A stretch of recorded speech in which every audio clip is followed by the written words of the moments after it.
So here's the Audi. It's a fairly late one of this pre-facelift original series. It's a 2-litre fuel-injected car, and the fuel pump sits on, it's bolted on a subframe that sits just in front of the rear wheel on this side. I knew the fuel pump had gone because when you turn the key normally, you get that kind of buzzing, clicking, and that wasn't there. So you get an initial click, which is the fuel pump relay activating, and then you should get a buzz, which is the pump priming the fuel system. And what I found was, not only did the fuel pump look a little bit past its prime, but the rubber mounts that held on the subframe that the fuel pump and the fuel filter and the fuel pressure regulator are bolted to, they'd perished, and so the whole subframe was loose and only really held on by one of the surviving mounts.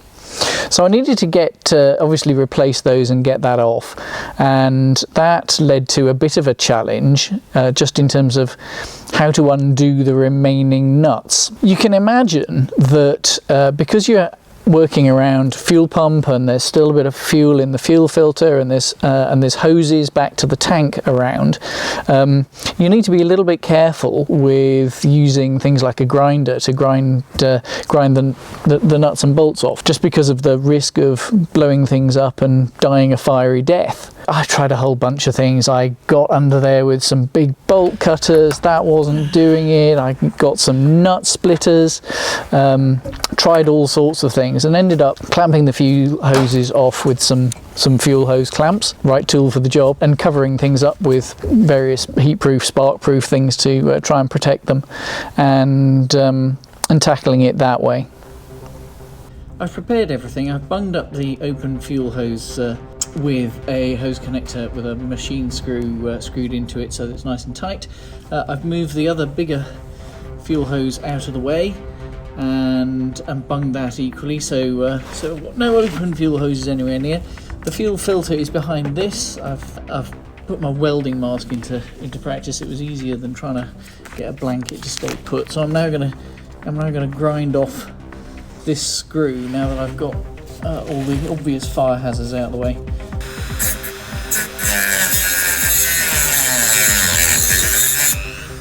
Might benefit from a bit of lubrication on it, actually, thinking about it.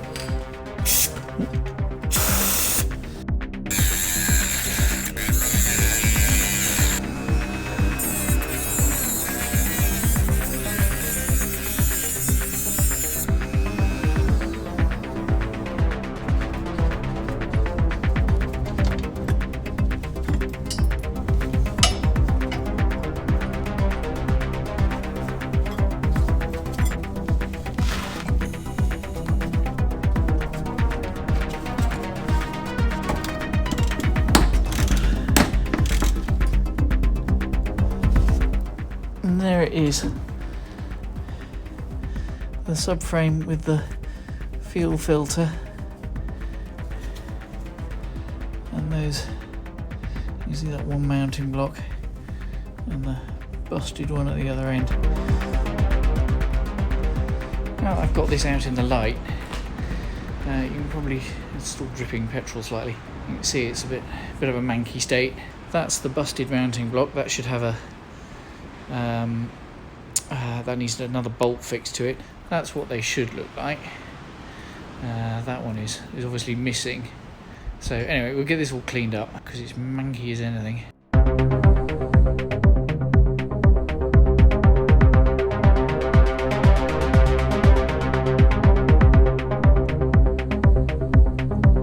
Here is the remains of one of these, a bobbin mount, so a rubber, in this case flexible mount, that attaches this subframe to the body of the car.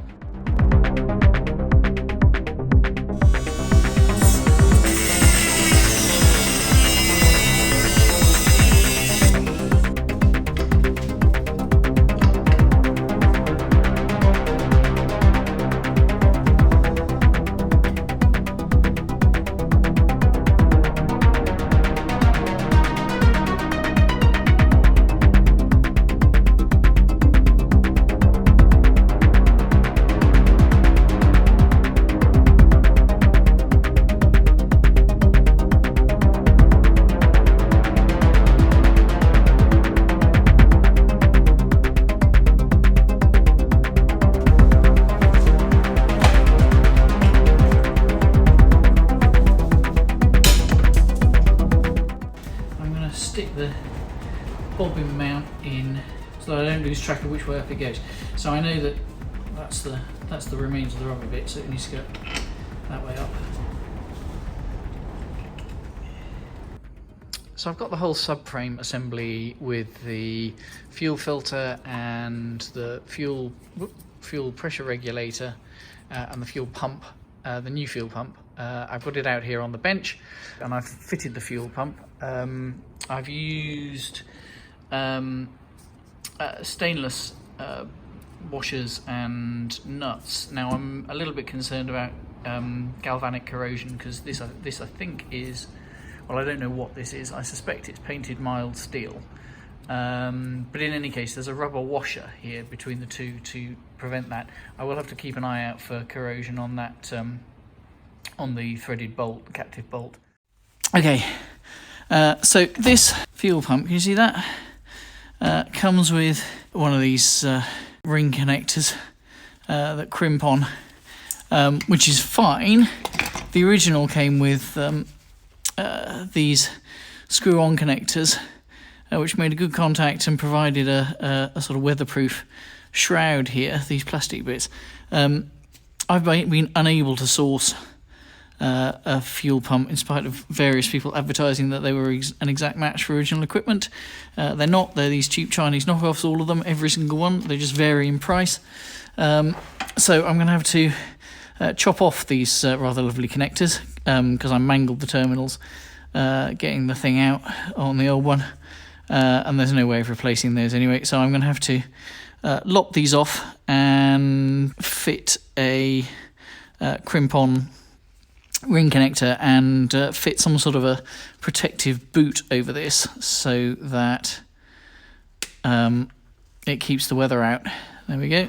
Point of no return. First thing I want to do is put this boot on which will fit over the terminal and keep the dust off. I've only got one of these for some reason, so I've improvised a second by cutting off the finger of a rubber workshop glove, disposable glove. That's it. There we go. There we go, and that'll hopefully pull back neatly over the terminal and clip in place. I've assumed that putting the official boot on will be easier, but do you know what? That's a tiny hole. Right, I'm giving up on sorting out those wires. I am going to trim that off and re-strip the insulation, hopefully without chopping off the other wire in the process. Ah! Oh, come on. Don't fight me every step of the way. There we go. This is proving to be a royal battle, and all of it upside down.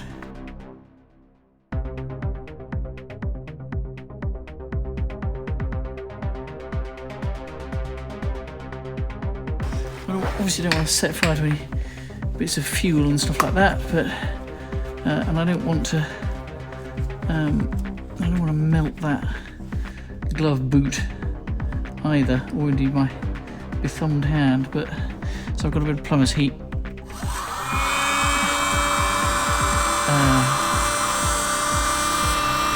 Shield here.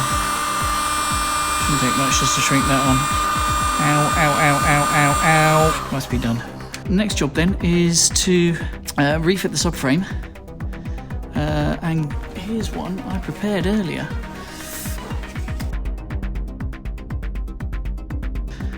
Well, hey, it's on.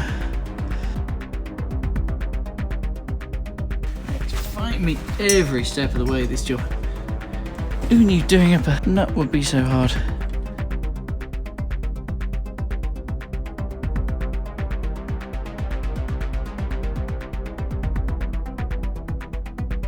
Move my heat mat from underneath. There's nothing like a petrol impregnated heat mat to make life interesting when you next come to do a bit of blowtorch work.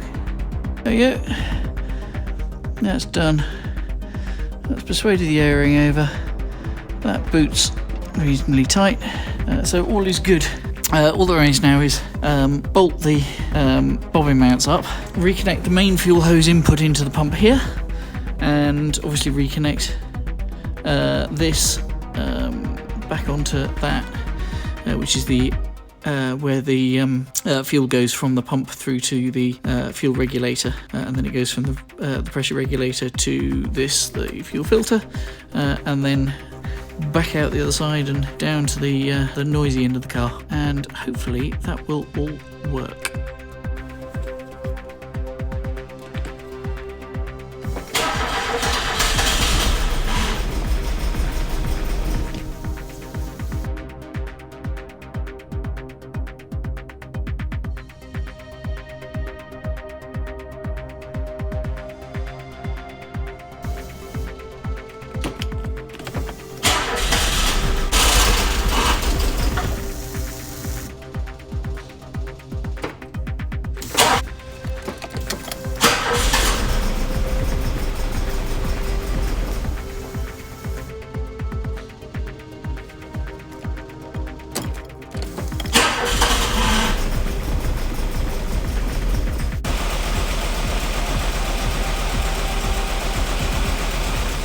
So it's not running brilliantly, it's not so much smooth as a baby's bottom as rough as a rhino's armpit, but that will hopefully be sorted out with a service and some fresh fuel, and then it should be good to go. And certainly it's feeding the fuel through properly, so I'm pretty happy with that. Hit like if you've enjoyed it. If you didn't enjoy it, then please let me know in the comments below what I can do to make it better, or what you'd like to see next time. Until then, thanks very much for watching. See you soon.